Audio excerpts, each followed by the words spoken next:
Welcome to Cobb's Corner, your place to tell your truth. I am your host, the positive pusher, the motivator of thinkers. Anything you can do, I will celebrate you.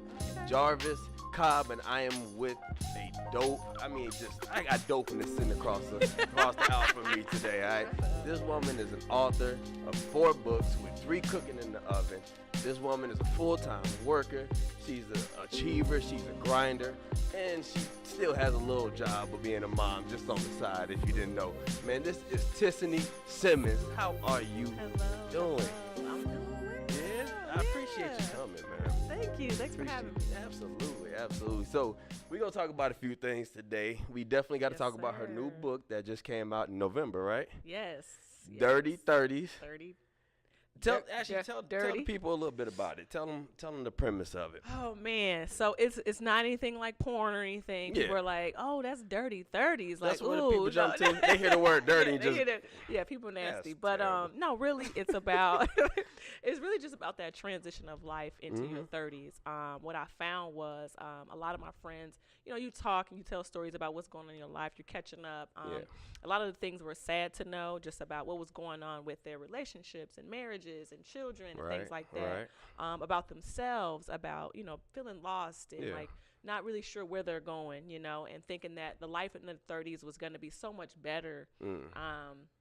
And it just hasn't been, So it's really just about that transition into 30s and about, just kind of what to expect when it comes to a lot of things, especially with like dating and dealing with the kids and the jobs and things like that. But more so about, accepting that too, accepting that, life is going to be rough. It's going to be tough. It's going to be a lot of things that are going to be continued to be thrown at you. And it's just going to be a matter of how you choose to take it. You can either be complacent or you can kind of, move past it. 10% what happens to you, 90% how you react. Exactly. So yeah, it was fun to write. But I love it. It's definitely my comedic take on life. Okay. So yeah, I'm excited about it. All right, so let's jump back a little bit. Born in Elgin, born and raised in Elgin. Yes. What side? I know you're a cross-town rival, so I know you're going. West Side. Come on, man. You man. already knew that. Come on, bro. Larkin Royals. West Side. What is a royal? Royal in blue. it? Come on, what man. What is a royal anyway? What's a maroon? Yeah, we wear that crown. Y'all Right. alright. Yeah, it's so thick and it's crazy because even just we did the alumni game. That was dope. That was awesome. That was dope. And just to be back in the building. Yeah. It just felt so good, My senior year, I didn't beat y'all not once. Really? Played y'all 3 times that season. And they Elgin beat us never beat all 3 us times. all 4 years. They never Really? beat us, the girls. Yeah. But y'all was nice though. We were pretty nice. Y'all won pretty big that night too, didn't you? Yeah. Yeah, it was Terrible. a nice little. Terrible. Y'all ain't It was right. a nice little. Y'all ain't got no heart. Y'all ain't got no heart, no Yeah. soul. It was Y'all don't care about nothing but I think people yourself. would just kind of sleep on us, A lot of the girls though, we still continue to play though. We play in the league and we call it the old women's league, but it was it's fun. Right. So we had to get out there and show a little something. I actually heard that you developed your skills in Clifford Court. How you know Playing my life? playing against some of the guys out there. Yes, absolutely. Yeah. I was out there, and actually before that, I was raised in the high rise the first 5 years of my life. And we didn't have a basketball rim. We just had a garbage can, and we used that as our. We had the crates. Yeah. Crate up So on the tree. it was me trying to do the moves and out there with the boys playing basketball. And I just really didn't become serious about it until probably middle school. That's when I first 6th grade was actually when I first picked up a ball. And then you went to Judson and played? I went to Judson and played there 4 years. How was the career there? It was awesome. Yeah. I'm still close to my teammates. It was a great experience. Yeah. Great coaches over there. We'll take it back for the world. A teammate of yours told me to ask you, or to say, thugs get no love. Now, can we jump into that a little bit? What's thugs get no love? Oh my gosh! Who told you that? You've been doing some investigating. I was just saying. Thugs get no love. Yeah, absolutely. So that was our saying back in college. We had standards. We went to the little private Christian school, so it was like Don't step to us if you're not right. Your life ain't right. You're not on the right track. That should always be the case. Oh yeah, always be the standard. Absolutely. So yeah, but that was just our little saying, and we bring it out of the crates sometimes. Like thugs get no love, you know, because it's like we too old now, and you still thugging. Still, you're not getting no loving. Yeah, that's not a good look. And there still be some dudes out there thugging like, yo, what is we doing? Grown, bro. Grown. What is we doing? All right, so went through the college, did well, graduated. I went on to nursing school. Okay. Yeah. So I went to nursing school, did that. You know, just been a nurse ever since. Yeah. What? Like I started off in mother baby. Okay. Yeah, and I almost didn't make it to nursing school because, you know, it was rough. Nursing school was tough. And I was a science major, so you know, college was tough, but nursing school ain't no joke. And I went to my mother baby rotation. I just fell in love with it. Yeah. So that was where I stayed, mother baby. Then I went to NICU with the critical care babies and stuff. And now I'm just kind of doing I call it the corporate health care. Yeah. I'm just kind of working on that side of it now, and I love it. I love it too. So when did the writing come into play then? Wow. If you did all the schooling, you did the nursing, right? You and started working. When the funny thing is, I've always been a storyteller, though. You know, so I was one of the kids where my mom was like, "Tell that story when you know, in front of the friends." Come on, man. I'm like, oh, yeah. So what happened was, so I had to be the one entertaining her friends. Tell the story. Do it right. So I've always just kind of been a storyteller. Yeah. In high school, all my friends, we used to have these books that we used to pass around and write stories that we pass it off, and each person would continue the story. That's and dope. Stuff. Yeah. That's dope. But I never really took it serious. Until probably later in life, in 2000 I think I wrote Generational Curse. Yeah. In 2000 I think 10 or 12 around there somewhere. Where I really wanted to put a story to paper. You know, I really wanted to put this story about inspiring my family, basically, but more so the story of my family and the curses involved in that. And so and I was like, you know what, I got to do something with this. And so what do you think the biggest curse was then? For my family, we have a lot of women in our family, so it was this perpetual cycle of you know, giving birth early, you know, teenage pregnancies, basically. Yeah. And so I wanted to break that curse, you know, and I wanted to be the different one. I wanted to be the role model for my family. Of course, drugs. We had a lot of family members on drugs and stuff, and it affected. And then just this whole, the void of not having a father in your lives and, you know, needing someone to love you. And then that kind of turns into you kind of being this person of always looking for somebody, always looking for a man's attention, always looking for, you know, so we see that a lot in our communities and even within my family too. So I just wanted to showcase that, you know. And well, I know for my family, and I feel like the curse was how would I even say it? Just accepting the circumstances. Oh yeah. Absolutely. Accepting where we are and just not even being fine, but just surviving there. Right. They, you know, super hard workers. They'll find a job, they'll pay the bills, but it was all about ain't nothing but the rent. Exactly. You know what I mean? Survival. Just trying to make it happen. And I don't think I can name anybody in my family that was well off enough to help somebody else if they asked. And that's really the focus of that book too. It's really about a teenage girl dealing with the curses of 3 different generations: her generation, her mom's, and then her great grandmother's. Yeah. But really, it's when somebody comes in to help you break those chains, right? Because we live in these complacent boxes. Yeah. And her counselor came in, which was actually my story of my counselors came in, mentors, and said, hey, you don't have to accept this as your norm. You know that, right? And I'm just like, really? You know, I don't have to? Really? So I have a choice in this, right? And so it was just a matter of me accepting that decision. Okay, accepting that. Do you want to go left, or you can stay right, and you can be complacent, and you can live this life like everyone else? And so I chose differently because I just wanted something different. My mom was a big, she's never told me no as far as trying to do something. Right. I think that was her way to do it. She didn't necessarily tell me where I could go, but she never told me no. and always supported me in everything that I did. And I think that helped me to keep my options open, keep my eyes open, keep pushing higher and say, well, what all can I do? Right. What can I achieve?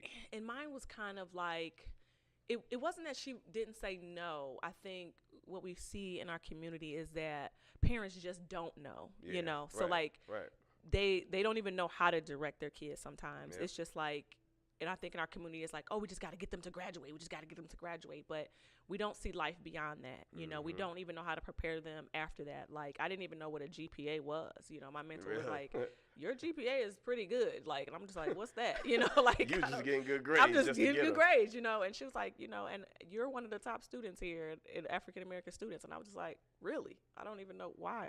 Okay. What am I supposed to do with this, you know? Right. But, what I found was a lot of parents just don't know how to navigate their kids beyond that. Is it just because they weren't exposed to it? Exactly. They don't know? Exactly. You know, because like you said, it was just about survival, survival.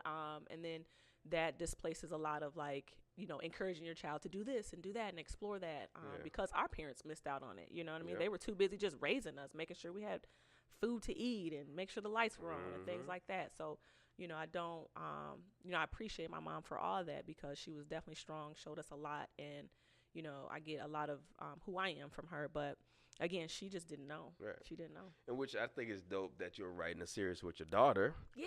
Because you are putting that into practice early on in life. Absolutely. So how old is she now? Well, the oldest is 10. She's about to be 11. Okay. And then the youngest is 2 going on 21. Oh, so it's a battle. It's a battle. Oh, man. Yes.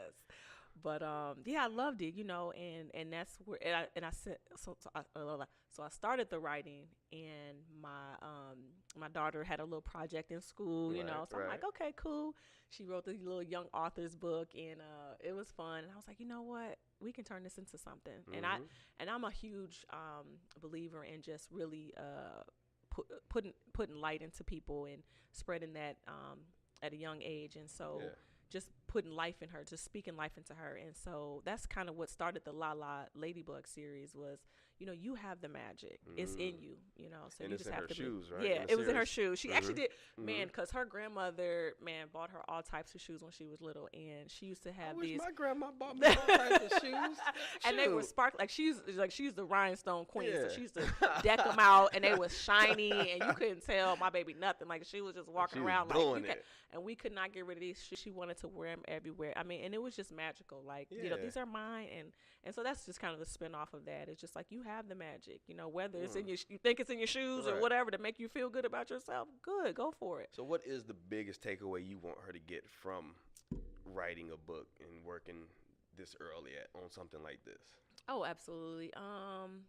The biggest thing is really just, I want her to just follow her own path, you know, just making, we talk about this all the time. It's just like in everyday decisions is you have to make the decision. You have to make the choice. If you want to be great, if you want to be good or complacent and all that stuff, that's cool. But if you want to be great at something, you got to get out here and do it. You know, you got to get out here and do it. And I think she's starting to put that into place. Like she's already talking about how she wants to, you know, open up her own bakery, and like, you know, she's even started her own book, and you know, and just a lot of this creative, this innate creativity that's in her, and it's blossoming, and it's awesome to see. I wish I had that at that age, at 10 or 11. If someone would sit down with me and work with me and push something on me, because even now I was thinking about it, I don't have a lot of people that try to show me how to do something. Like I don't have anybody rooting against me. That's I'm super blessed with all this hater talking, all that. I don't have haters. Right.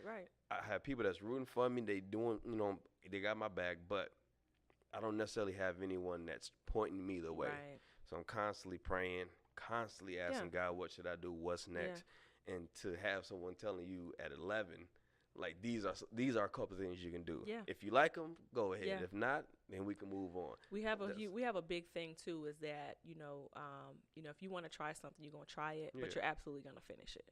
So you're not gonna quit. You're gonna be committed to that. I like that. And so and I just want her to know that early, and exactly how you said, like you didn't have many, but I was blessed. I have a few significant people that really helped navigate my journey, and I chose to listen. Really, I chose to listen, and I just want that for my kids too. That's so dope. So I pushed the envelope with them. Just trying to navigate them. I don't want to necessarily direct them and tell them like this is what you have to do, but because they'll resent you later if it don't work out. I want them to be their own. We say this all the time, like be your own person. Every day she goes to school, be your own person. Don't be influenced by a lot of these thugs out here. Thugs get no love because they get no love. Okay, y'all didn't know. That's so funny. But there's so much influence actually with the internet and with YouTube and with Instagram and people putting lives out that's not necessarily their lives and putting expectations that's not theirs. How do you keep that in check nowadays? Because you can't be with her all the time. You can't block her from seeing certain things. She's gonna see it. So yeah, and I think the best thing for us is just having like open communication.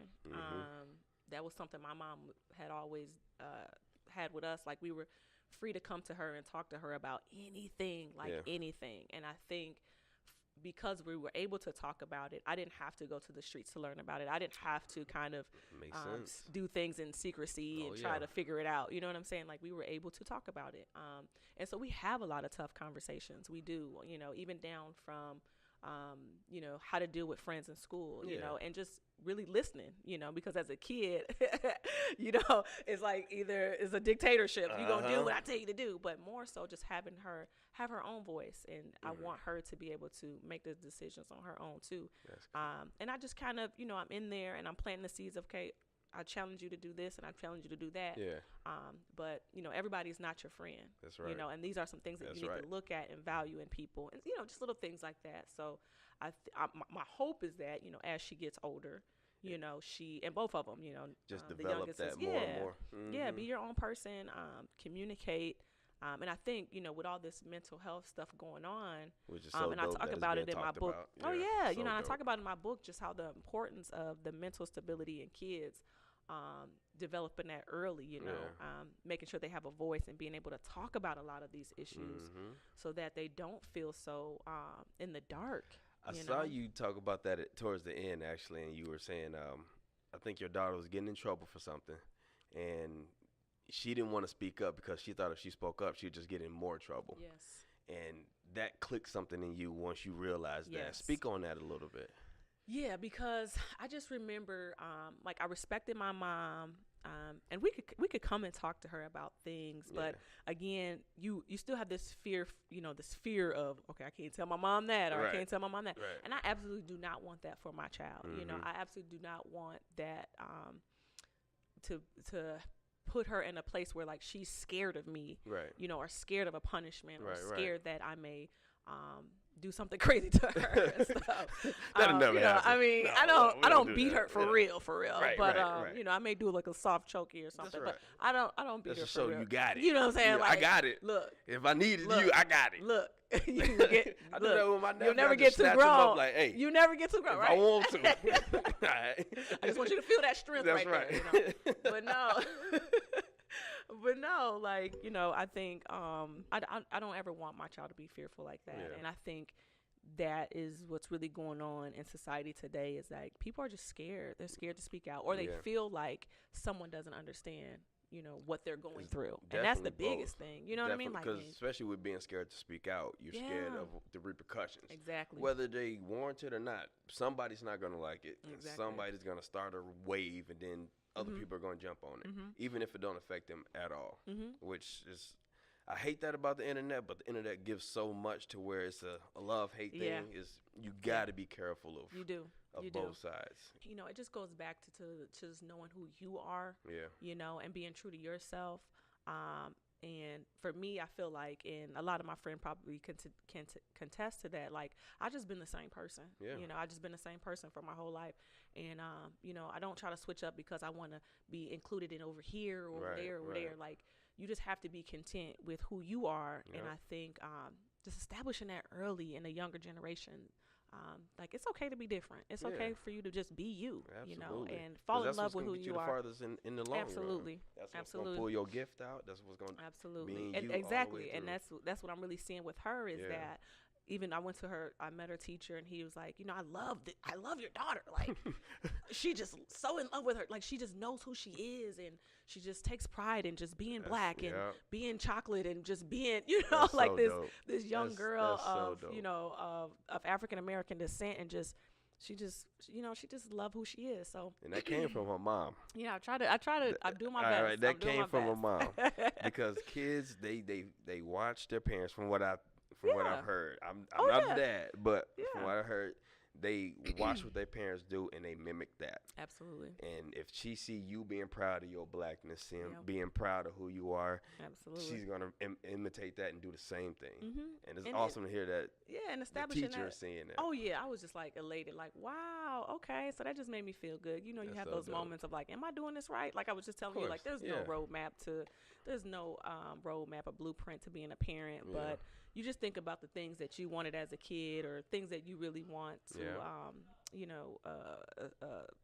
put into your kids, like just different characteristics and things like that, to make them a mentally stable, functional adult, who's, you know, compassionate and humble and, you know, all that. So I'm trying. I hear you. So then, after the generational curse, did you write the two? You wrote the two books? I wrote the two. Yeah, while my daughter was in school, I wrote Lala Ladybug. You know, just with her. And then as I got older, I ended up writing Exit 27A. Exit 27A. Exit 27A. So, Exit 27A is really just about, I call it the love triangle between love in your past and choosing a new love in your future, right? Okay. So we all kind of get to this point where we have to make a choice, like, man, do I stay with the old or do I trust this new thing that's scary? And then also just being open to finding loves in like the most craziest places. Not having to be a part of the plan that you had walking in the door. You know, because I think as we get older, it's like, I'm going to have a kid at 27. Yeah. I'm going to find my prince at 31. I'm going to have a baby at 32. Like, that's not going to happen, okay? And, you know, you end up falling for the people who you just didn't expect for God to put in your life, right? Yeah. And so that's really what it's about. It's about a nurse who is trying to navigate that whole dating scene and just trying to figure out, like, is it should I stay with the past, you know, and there was some good things there, right? Or you know, just find something new and exciting. So it's probably the pull or the conflict between the known and the unknown. That fear. All right, even though I know this part is bad and this bad happens, there are some good, and this I do know this, and I'm comfortable here, and I know how to control this. And it's easy to say. Yeah, it's so easy to stay complacent when you're just in something that's really comfortable. Yeah. But then, that whole fear of that unknown can really. One of my favorite quotes from a book was called "You hurt yourself more by keeping yourself from getting hurt." And so it's like by that time, as we get older, people are putting up their walls and they're like, I'm done with this. I ain't dating. I ain't never getting married. Forget it, you know. And it's just like, but you may. I think that's the thing that's missing in dating now is everyone's so afraid to be vulnerable again. Yeah. You know, you gotta have to tear down some walls, maybe a little brick by brick. And if you ever want to find, you know, a soulmate or a true love, then you're gonna have to get back to that place of vulnerability because you really do. You gotta see each other for who you are. I'm so glad. I missed the whole Tinder and all that way. I got with my lady like right before that came out, and I can't imagine having. I'm telling you, you don't know what to choose. You don't. It's and that's crazy. Options, too many foods to choose from. It's just like, what am I supposed to do? And that's crazy because in Dirty 30s we talk about I interviewed a lot of women, who are in their 30s or were in their 30s and they're now in their 40s, but just about some of like the horrors of like dating during that time. And it was just like, this is all that's left for me. Like, I have to deal with these crazies and these people with all these fetishes and like, no, like my life is doomed. My life is doomed type stuff. But it's some crazy funny stories. And I'm just like, this is still going on in the 30s? No. So getting into the dirty 30s actually. Y'all see the dirty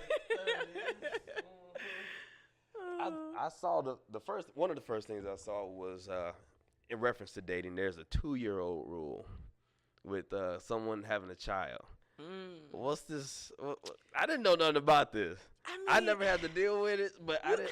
Okay, so and ladies probably have their own kind of time frame, but for me, I just feel like, you know, within those first couple years, a child needs so much nurturing and attention from both parents, you know, and so there's going to be a lot of interactions with the parents and stuff. So if you're dealing with somebody who has a child less than 2 years old, I feel like it's still fresh. You know, I feel like too fresh. It's too fresh. It's too fresh. You're still changing diapers. You know what I'm saying? You ain't potty trained yet. Somebody still just might be a little bit dipping, dabbing. You know, and some guys still carry that, like, oh, you know, that baby mama, and women too. I'm not even gonna say guys, but you know, that baby mama, baby daddy always have that special relationship, and I think a lot of that ties around that kid. You know, so the 2-year mark is.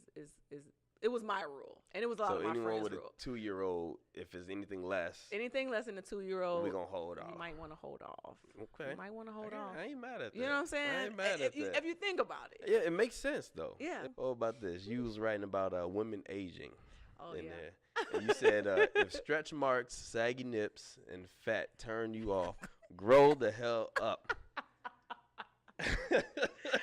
Because Kendrick Lamar hit it. Like, I'm tired of the fake stuff. Like, you know, women have stretch marks. You know, our nips are sagging now. You know, we have kids and our bodies aren't quite the same. And I think the realest women I know, you know, may not have the perfect bodies. You know, we don't. You know, we're strong. We have careers. We're doing great things. But for people to still be out here dating and looking at the physicality down to, like, I don't like a woman with stretch marks and stuff, because it was crazy, you know, like at a point I was on Tinder and it was just like, it was like a list of rules and things of just people people like put stuff on their page. I know nothing about the app at all, so you hipping me to everything. So you go on there and you put the profile up, and a lot of people, I felt like it was just like this list of demands, you know, as opposed to like, this is who I am, this is what I enjoy. You know, it was like, you can't have stretch marks,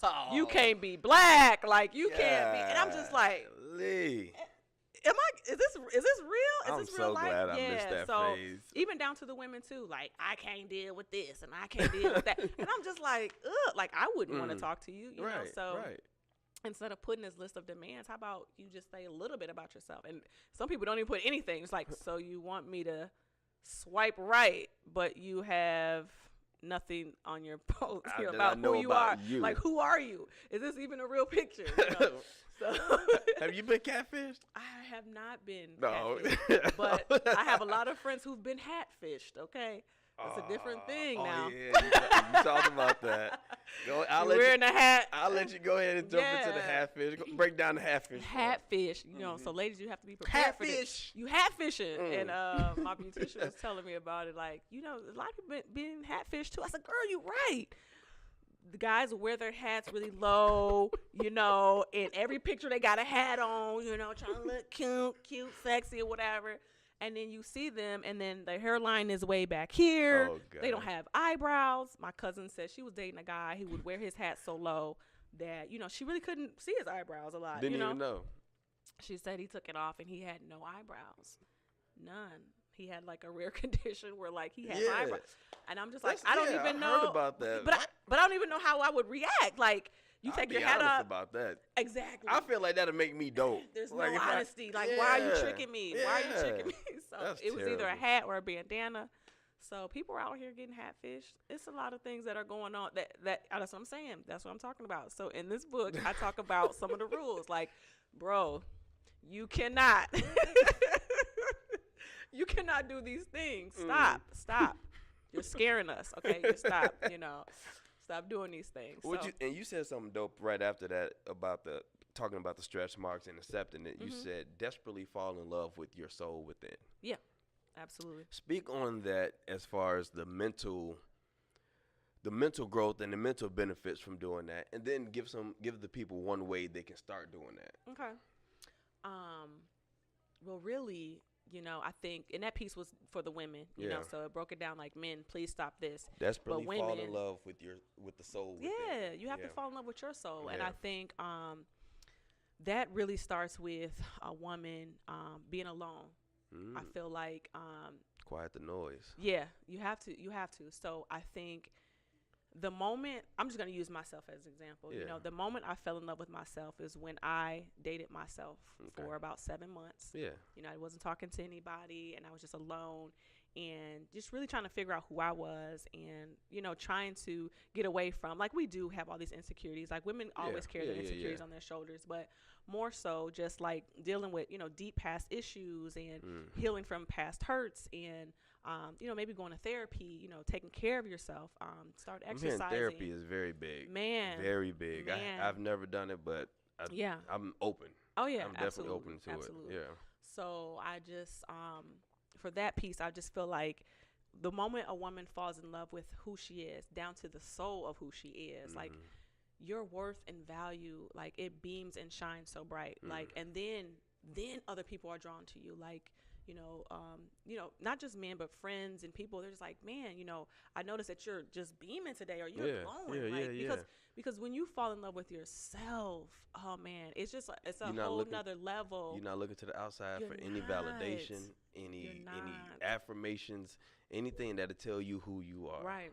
And I think, and that's one of the things my wife told me when we first got together. She said that I knew who I was. And that drew her to me. Absolutely. You know what I'm saying? Yeah. And that could be the missing key, you know, with a lot of people. I think a lot of people end up in these relationships, and they come into the relationships broken, or you know, they expect somebody else to fix them. Yeah, expect somebody to fix them. So I just feel like and it's scary being alone. It's scary being alone, and I think that people don't want to deal with that. What is the fear in that? That you would have to deal with yourself.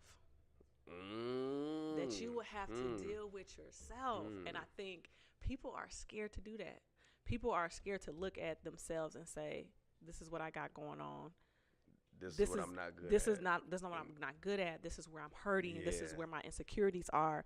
And really just dissecting that and saying, okay, where does this come from? You know what I'm saying? I know that I get this, you know, this controlling side from my mom, or I know that this void in my heart of wanting love was from my daddy missing. Yeah. And have I acknowledged that? You know what I'm saying? Yeah. Or am I just going to keep carrying this burden and just pretending like it's not there? And then into further relationships. Now my marriage is messed up, and now my kids are jacked up because I don't even know how to love them. You know what I'm saying? Like it carries on so much longer when we just don't want to deal with it. And I think it truly just starts, be alone with yourself. It was a time where and really in college, I was an RA, right? And one of the things that we did was they made us sit in a room for 24 hours by ourselves. And it was really a time, they said, you know, to be alone with God and stuff. But really, it was a time of solitude for me. And this is really how I started to get into, like, meditation more, of just dissecting myself. You know, looking at areas of, like, me where I just feel like, okay, there's some hurt here. There's some of that. So I went and had conversations with those people. I went and had conversations with my mom. I went and had conversations with my dad. Did that come from being in the room that night? It did. And then I automatically grew this love and appreciation for my mom, because I was so mad at her for a lot of things, but that were not even her fault or out of her control. You know what I'm saying? And I'm just like, wow, now that I know this truly was going on, you know, I can empty myself of this that I was carrying for years. You know what I'm saying? And we do that a lot. Yeah, we especially carry as it kids so long. Growing up, we don't have the full story. Yes, so we don't. Fill in the pieces that we feel, and that fits our anger. Absolutely. And then we keep it. Yeah, and then just being able to address it, and then letting it go. That's big. That's what we really don't do, right? We want to hold on to it. Like, okay, I discussed it, but I'm still mad. And I'm just like, man, you know how much weight that stuff holds? Yeah, like, man. So, and I had a deep conversation with my dad too. Like, Dad, I hated you. You know what I'm saying? Like, where were you? You know? And so it was some things that I know I knew that I had to do in order to fall in love with myself again and heal myself. So, yeah. That's dope. That's dope. It makes so much sense. Yeah. And then even after you start talking about that, you start talking about women getting back into the dating scene. Yeah. But then you said to speak up and just say, I'm not that into you. Yes. Talk on that with what some women do, and maybe we can help some of the ladies out there Let me help y'all to out. avoid some things. Let me help y'all out. You know what I mean? No, what I came across is, just, girl talk and stuff like that. Oh, yeah. And again, interviewing these women. And I just say, like, well, why didn't you tell them? Why didn't you speak up and say, I don't like you. I don't like you. And I think because women are such nurturers and we hate conflict? Yeah, we hate conflict. Or being the cause of. And just hurting somebody's feelings and things like that. And I think on the other side, men are the same way too. Like, they don't like to tell women, like, I'm not into you either. Yeah. But I think for women, I feel like, come on, like, we have to do better at telling men that, like, hey, it ain't working, bro. Yeah. And just being honest across the board. This ain't that. It ain't working. It wasn't good. I don't know. But just being honest just being and real about transparent. it. Yeah. I think transparency is definitely missing because everybody's so fearful, like, oh, I don't want to hurt their feelings and things like that. But it's okay, because how else are we supposed to grow and know ourselves if people are not challenging us and telling us, about ourselves? And I've been an athlete, so I'm used to coaches yelling at me like, you suck, and you need to get your butt down this floor. And so I can take criticism, but a lot of grown people just can't take criticism. Healthy criticism. Yeah. And I think, especially for my friends, they know that I'm gonna tell them the truth. Like, so you've always had your voice. I'm always gonna tell them the real. Girl, run. Like, I'm just gonna tell them the truth. And I think they should appreciate that. I would. Oh yeah. I would. Yeah. And I think all people should just be honest with anybody. I'm honest with everybody, and I think sometimes too brutally honest. But the women, we carry that power to just be able to tell, because what's happening is we don't tell a lot of the men these things, and so their egos are boosted and thinking like, oh yeah. No, bro, you're not it. That's okay? not it. You suck at this. You suck at that. You have issues. Like, people need to know. Like, you may want to deal with that issue.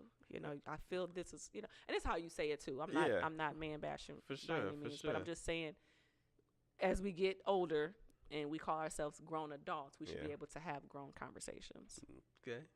Well, speaking of grown adults, I hear you might have took a road trip with two of your friends, grown adults, and y'all might have walked into a robbery or a play robbery. Gosh, yes. Who's feeding you this information? I don't know. I just read something. We almost died. Yes. Yes, we almost died, and it was amazing. No, it wasn't amazing, but we were we were in the South. Going to Zaxby's, one of my favorite places in the South. I don't know if you're familiar with it. I'm not. But they just have really good chicken, Ooh, and it's just really good. It's a really good spot. Like, can't be season mad on at a point. good chicken spot now. Man, like Can't Zax. I'm like, man, as soon as I hit Atlanta, I'm always at the Zax, right? Okay. So we go in, parking lot's kind of empty, and we're just excited. We're out of town, so we're excited. We go in, and there was a police car sitting, in the front, but we didn't think anything of it. Yeah, he probably getting chicken. He didn't even. Yeah, he probably getting chicken too. So we go in, we go to the counter. Can I get a number? Put our order in. And so the police like rushes in, and he's like, whoa, y'all can't be in here. We like, what's going on? Wait a minute, we can't order no chicken. Like, what's the problem? He was like, I guess there was supposed to be a robbery going on here, and we just like walked right into it. Oh my! Like, goodness. Yeah, can I get that number two with the spices? Just like, oblivious, it no was awareness. So bad. It was so bad, and he was like, "You guys could have died." Like, he just went in on us. He like, should have. There was nobody at the door saying, "Hey, don't come in." There was nobody saying, "Oh, you want the robber red to say, tapes?" You know what I'm saying? There's no news outside. We like coming in to get some chicken. So he was so mad at us, and he was like, You guys need to get outside." And I'm like, "Can I get my chicken first though?" Like, I put my order in, and even I tell you, boy, black folk, boy, they gonna get that food first. Look, I'm here for a reason. If you're not willing to die for it, it ain't good, So, yeah, that was so funny. We were like, we almost died for some chicken. What was it though? What did it turn out to be? It was a false alarm, I think, but wow. They hadn't even gone in yet. The police hadn't even gone in to, they just, somebody fired the alarm, and then mistakenly fired the alarm. Oh my and goodness. Then he was just outside chilling. Like I was just like, well, get on your job, because right. had something really would have happened to us, it would have been your fault. You just sit in your car. Hey. You saw us walking in, skipping in, like, you know, we doing a chicken skip on the way in. Like, so he was just chilling. So yeah, it was so funny. It was funny afterwards, but you know, at the time we were like, whoa. And the people were at the counter like, they didn't even know what was going on. They were like, what's, you know, the police came in, like, wait a minute. That's crazy. It was so fun though. Yeah, I'm gonna need y'all to be eyes up. I know. Okay, next time. Every time we go now, we're like, let's stake out the parking lot. Is there any cops? Is there anything that we need to be, you know, warranted of? Yeah, So, the dope part of your book that I definitely enjoyed was the tuna moments. The tuna moments. And one part that I put down, it says, self-love is the antidote to an identity crisis. it is. Speak on self-love and what that looks like to you. Yeah, and it just goes back to just what we were just talking about. Yeah. Really just being alone, figuring out who you are, really. I feel like in interviewing a lot of these women, and my simple question was, who did you find yourself after, you know, having a kid? And a lot of people are like, no, I don't even know who I am anymore, because we get so consumed with all these different roles, right? And I'm speaking to women because we carry so many, right? Yeah. And you know, not to say that men don't either, but I feel like for us, we get so consumed with, you know, kids, careers, you know, marriages, relationships, and all that we almost forget who we are. Yeah. So I feel like it goes back to first being alone, identifying like who am I, you know, and then not losing yourself in that, you know, and not putting your purposes on pause because you have to do X, Y, Z over here. Right. And I say that because you know, the identity crisis, I feel like there are people who are 40, 50 years old who still don't know who they are. Still don't know themselves. They don't know who they are. And I feel like it goes right back to being alone and taking that time out to do so, right? Because it's so easy to get distracted. 100%. It's so easy to fall into these different relationships or different things that's going on. And we just forget who we are, you know, the core of who we are. You know, if someone were to ask you, who is Jarvis right now? You know, who is Tissanie right now? You know, and it took me to sit down and be like, okay, not what do you do? You know, Which not is huge, what are your roles? Because that's what people I'm identify a mother, with. I'm a nurse. I'm this. No, Yeah. who is Tissanie? Yeah. You know what I'm saying? Yeah. Are you able to give me 3 things right now to say this is who Tissanie is? You know what I'm saying? And I'm like, okay, well, I'm a creator. Yeah. And I had to like really figure out who I was. And you had to really do the homework. And you had to do the homework on your damn self. Like, it's crazy. Absolutely. But I think it's necessary. It's necessary for us to fall in love with who we are, so that, you know, we can live fuller. You know, you become full when you know who you are, and then I feel like your purpose falls into that. You know, because people put their purpose on pause. I always say that. Stop putting your purpose on pause. Yeah. You know, and I know you also spoke about obtaining that self-love, but then it'd be certain points in life to where you kind of lose it. Yeah. You spoke, and one part you said, here I was all in love with myself, but still hiding. You were talking about after having your babies. Yeah. Speak on that. What are your thoughts, or what feelings did you have in those moments? I think pregnancy is a hard one because, you know, a lot of women, I just talked about it, even in that rebirth part where my doula, she was saying that, you know, you almost die and become a whole new person, right? But then, again, you lose yourself in that too. Yeah. And it's like, I've always been kind of confident, you know, who I was and stuff. But again, at the root of it, I still didn't know who I was, you know. But and then you pile on kids in that. So I pile on the kids, and you're like, okay, now I got to worry about this one and this one, right? But then it's just like, but who am I? You know, why do I feel so like alone and lost and confused, and what is missing? And I think a lot of that is because who I was put on pause, because I'm taking care of everybody else around me, right? And we forget about ourselves so easily because I think women are naturally selfless. We tend to be nurturers, and we tend to put people before us very easily, you know, because that's just it's in us to do that, right? But then we forget who we are, and then we begin to feel those things like that loneliness and that depression and all those things that come with all these different roles. And I think that's because, we're not living our true selves, and so I had to figure out a way for me to be happy, to fulfill my purpose and feel full. We're living these lives, but we're still empty, right? Yeah. You feel like I have all these things, but why do I still feel empty?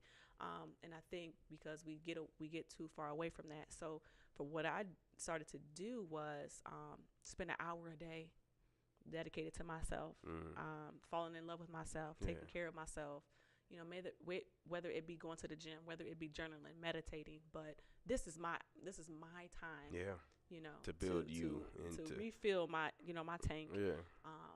And making sure that I'm still me and I'm feeling full, and I want to enjoy this life. I don't want to be like, okay, once my kids get older, then I can, Right. And I talk to my daughter about that all the time, like I need to feel my purpose too. Like I can't just raise y'all and forget about what I'm doing, so I want to do, my dreams. So that's interesting because I did write that one down that you said, the day you give birth is the day you die.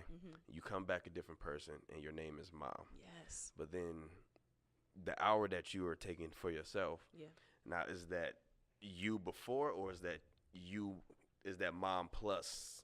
That's Mom plus. Yeah. Okay. That's the new. And that concept came from, I call her my spiritual advisor / doula. Yeah. And she was like, yeah, you die and you do become a different person. And that sense of like the selflessness that I was just talking about, because once you have kids, it's automatic. You don't. They're first, right? And so you naturally just move in that motion, and again, you become lost easily, So, but it's a good rebirth, in a sense, and again, like we were discussing, like kids teach you so much about yourself. You be like, dang, I ain't know that about myself. But they'll check you in a minute. You be like, what? Really? I'm excited. I'm excited to get there. We praying about it. We staying strong in it and staying in faith in it. Yeah. We're excited to do it. Yeah, there's gonna definitely be some times where you be like, what did I sign up for? What? What was I Take them, Lord. Take them. Somebody, anybody can watch them. So yeah, there's definitely time. But I think you're gonna absolutely love it. Like I said, it's a euphoric feeling when they first come into the world, and it's just like, this is me. This is my little self. And again, it's so overwhelmingly unconditional that again you just want to do everything for them, right? And it's so easy to be like, it's so easy to say, where is Tissanie? because it's all about your babies. And I saw that you spoke on early on having the baby that you didn't give your full heart to being a mother. Yes. And then your sister hit you with a line. She said, she's here. She's not going anywhere, so be her mother. Right.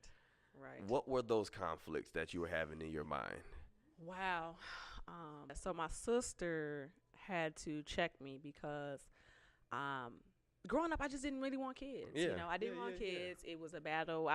In my mind, I was on this journey like, okay, this is what I'm like. We talk about, this is the plan. I'm going to be doing this. I'm going to be this, and of course, God has a different path for you. Right. And so I couldn't do the alternative, but I said, I'm going to have this kid, but I really didn't want to be a mother, and to this day, I wouldn't say I'm super motherly. I'm not one of those, and this lady at the basketball game was like, you're not a coddler, are you? I said, no, I'm not. We don't do coddling in this family. But you better get up. Oh, I'll probably be the same. Oh yeah, just teaching that, like, come on, get up. You can be strong. You're stronger than that. But I definitely didn't want to be. I didn't want to be a mother at the time, and I accept the responsibility, which I think a lot of people do. You accept the responsibility, but are you truly present? Right. And I really wasn't present. And I was in school the first couple years of her life, in nursing school for the first 2 years. And then after that, I really had to deal with her because it was like, okay, now it's me and her. Now you're here. And I was so busy surviving, right? I was so busy making sure that she had this and that and this and that and this and that. And I forgot that this role of motherhood is being a mother, and that kind of comes with a lot of stuff like saying I love you and affection and just all of that. And you talked about that you didn't get a lot of that growing up. I didn't. So you didn't have that example. I didn't. And so very little of it. And so to the point where I even question, like, does anybody love me? Like, dang, you know, seeing it all around you and you're just feeling alone in that. Yeah. And so didn't really know how to kind of exert that at all. Not super affectionate. And so I wanted to be different, though. Yeah. And so when she said that, it just really struck me. And I'm just like, dang, like, what am I doing? You know what I'm saying? Like, I don't want her to have the same experience as I had. Like, I don't want her to, you know, feel the same hurts that I felt. So how am I going to do this different? What different approach am I going to take trying to be a mother to her? You know, not just a supporter, you know, making sure that she has all these essentials, but, you know, how am I going to show her what a mother figure is supposed to be? So had to change my whole roadmap, you know, making sure that we saying I love you all the time. And she knows I hate it. Like, I hate that she has to kiss me every 5 minutes. Like, don't touch my face. Ooh. Okay, I love you too. Back up. You're in my space. You know, the cuddling. You know, can I get some leg at least? You know, like just get the pinky toe. That's it. You know. It. So it made me come out of my comfort zone. Oh, my wife is a cuddler. You know what I'm saying? Do something to me in the front. I'll be laying there hot.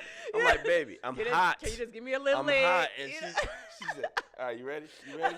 And then she throw a whole leg up. Oh, my God, woman. Yeah. It's going to be worse with the kids, too, you know, because it's like they're little monkeys and they just cling to you and stuff. And you have those moments like, yes, I love you, but I need you to just go on over there. You know, and separate yourself. But I think what it does is really teach these kids and my daughter too that this is how you appropriately love somebody. This is how you demonstrate that. And this is what you should be looking for when you find a mate or you know when you grow up, or a husband or whatever. So I'm glad that, you know, I came out of my little box and was like, okay, this is how we're gonna do this differently. And it's interesting though, because you talked about, and this was so dope to me because I'm big with positive perspective in life. So you talked about how your kids joke on you and they'll like pick at you, and if your butt cracks showing, they'll slide their finger in. Gosh, she still does that. But you said it's funny, it makes you laugh, but it's annoying to you. Oh yeah. But then you went and worked for a young boy. Yes. Talk about that. You doing home care for the kid. Yeah. And so it kind of brought another perspective for you. I do home care. So it's a lot of times where, just going back to that, like there's a lot of times where your kid is just irking you and you just feel like, and I had a lot of tough conversations with friends where you just feel so overwhelmed as a parent. Even if you have a single parent, both parents, it's just overwhelming. Yeah. But you do have to change that perspective. And my perspective was changed when I started working in home health. And I was watching this little, or taking care of this little boy who was on a ventilator. You know, he can't speak. You know, he can't breathe on his own. He's nonverbal. And he's just like this frail little being, you know. And he excited when he like blinks his eyes and things like that. And it's just like, this little boy can't even like do anything. Can't express his love, can't say anything. And his mom is just, I mean, she cuddles him and she kisses him and she just like he's the best thing in the world. And I'm just like, I don't even know how I would be in this situation. It's a very, very tough situation. And not only that, she had another kid who's a trait kid that is in a different home, but two kids with kind of similar conditions. And I'm just like, you have to be grateful. You know, you have to be grateful that your kids are healthy enough to put their finger in your crack. You know what I'm saying?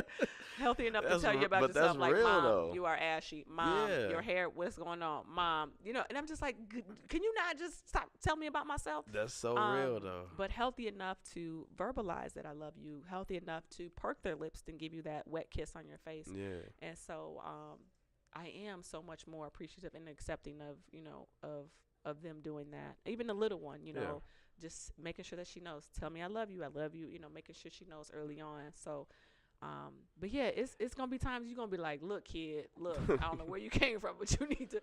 But you keep that perspective, though. Oh, yeah, you do. And that's what I like to push on people is whatever you think is tough for you is somebody has it worse. Exactly. Somebody's going through it tougher. So even if you don't feel like doing something, in that moment, realize since you have the ability to do it, you should do it. Absolutely. And it's truly until we like really see it. You may see these stories on Facebook, different things like that. But when you truly in it and you really truly see it for yourself, you're like, I have to change my perspective. I have to humble myself. I have to, be extremely just grateful for where I'm at and my possibilities. It's funny because my friend had gave me this bracelet, and it was, it had a pine cone on it. Yeah. And I'm just like, what the heck is this? You think of a pine cone and it's very insignificant, and it's nothing. But then you realize how much, how powerful it is. Like a pine cone, one pine cone has enough potential to harvest and cultivate an entire rainforest. And so, and so and she was just like, you have to realize and be grateful for your little pine cones and what you have and what you can do in this world, That's and I was dope. just like blown away. That's and I was dope. just like, I love this bracelet. I know, and right? I was like, to the point it was like turning colors, and I was just like, and I ended up just getting a little small tattoo of it just to remind myself that I need those reminders of, the humility and the love and the perspectives of, where I'm at and what I should be grateful for and things like that. So absolutely. So I'm one of the creators to where I go from corporate to creator every day too. I do my day job, practical, pay the bills, do all that. But then when I'm after work, I'm building. I'm working on the brand, because the goal is for the creative to take you away from corporate, right? Yeah, absolutely. So, but what a lot of people, and what I didn't realize was, I was so on the creative side to where I wasn't being practical at all. I wasn't working a good enough job to pay any bills. I was, you know what I mean? My lady had to look at me sideways like, hey, pimp, slow down, bro. I get that you want to do this, but we need you to make some money. But tell some of the people that may be out there with that mindset of, I just want to be creative, I got to do my thing. What have you learned from the corporate environment that has helped you in your creative? That's along with the being humble and understanding the perspective of, what life gives you. What else have you learned from the corporate environment that will build you in your creative? Would be trust the process. Okay. Everything's going to happen in its own time. That's a big one. Right. That is a big one for real. Obviously, consistency is key. And then, let me see, what else from the corporate side? Yeah. Just really how to handle business, professionally. Yeah. And not letting that ratchetness kind of come in when but you're dealing with. But still having it there. But just flipping it to where it don't sound like it. But turn it over. Because when you're out here being creative, you're dealing with a lot of folks. Who are just trying to, and especially like in this Instagram world where everybody is a life coach and everybody's a, I'll be so just mad everything, about that. Everybody throwing names out and they ain't even really, you know what I mean? Like, I'm this and I'm that. And I'm like, not really, but just, just how to handle your business, how to handle it professionally. I just had an incident with a friend who had, an incident where he had to handle it professionally. He was like, you know what, I'm not even going to handle it in that type of manner. This is how I'm going to approach it, right? Yeah. So I feel like that definitely carries the weight a lot when you're trying to do it on the creative side, because essentially it is a business. You want to carry it like a business. Absolutely, you have to. Yeah, and that's, I feel like you will begin to build your network of trust and relationships if you handle yourself accordingly, things like that. And then even down to putting yourself on a budget, right? Yeah. Because I've been there too, where I'm just like, I gotta do this and I gotta do that. And I'm all over the place, and I'm just like, okay, slow down. This is your budget each month to kind of work toward what you want. And just laying out the plan. You have to lay out the plan. Pull out the Excel sheet, and you have to work it like a business. So what does success look like for you then in the creative? Wow. Ultimately, I feel like I'm tapping into the film stuff. Okay. Nice. Just did a short film for Generational Curse, which I'm excited about. Yeah. That's dope. Super. I mean, when I tell you I was on the set and I just fell in love with the whole process. I mean, I was tired as a dog. Oh, yeah. It's long hours. I mean, long hours. But by the end, it just felt so good to walk in my purpose. Like, it just felt so full and so good to be like, I did that, you know, That's and dope. I feel like I was in my element, you know. So definitely want to tap into more of that. So I got a couple short films that I've written and looking to kind of bring those more to life. I definitely want to continue to write. You know, I have so many stories in my head, so many. Yeah, you say you got 3 books in the oven, don't you? Yeah. And I'm trying to switch off on how to work. People want a spinoff on Generational Curse. Okay. So, but what I'm going to do is just do Bobby Jean's story, which is one of the main characters, and just kind of tell more about her life. A couple other books about the social worker system in the high schools. Yeah, So just kind of shedding light on that a little bit. And then this other one is called Taxi. It's funny because I was in New York, and my friend was like sending me home, and she was like, you can't take this regular taxi, but you could take this dollar cab thing. And I was just like, what? It was before Ubers. It was like before Ubers. And I'm just like, okay. And here I am in this dollar cab, and what it is, it's like this town car. Okay. It's kind of official, but not official. So like they don't have like name badges and sketchy, stuff. It but was very sketchy. yeah. He opens the trunk, and there's like a dead body probably was in there, and I was just like, bro, you about to send me with this dude? You know? And I was like, why am I getting on? But I had to get home, right? Yeah. So. It's just my experience on the dangers, and in my mind, I'm like, they're gonna take me. I'm driving like I don't even know where I'm going. Like you're about to kill me, you know. So it's just gonna be kind of a spin-off of that from that experience. But again, just so many stories. But ultimately, I would just love to be a part of a writing team for a show or you know, that'd be dope. a movie or something like dope. that. So, but again, you have the security side, so you can't move as fast as you want to and jump into things because especially obviously responsibilities, right? So just start a network. Do you have any writing mentors or anyone's work that you look up to? Yeah, I mean, from the industry side, I think I have a mentor. His name is Chad. He's been teaching me a lot about the film stuff. I'm just working with some really dope people in that space. As far as writing, I was just a big Sister Soldier and Jerome Dickey and Carl Weber fan back then, and I still am. You know, I still am. But I still, I still, you know, I can get down with some Francine Rivers, you know, whoever. Right now, I'm reading Michelle Obama's Becoming. Yeah. I started it. I have. Yeah. I'm not that far through. I think I'm right coming out of her childhood is where I'm at. Yeah, me too. Me too. So, you know, just so I'm always looking for different people to read. I don't necessarily say I have one that's greater than the other, but I just love good stories. That's awesome. I love reading. So anything I can get my hands on. We bought the Black Girls Rock book.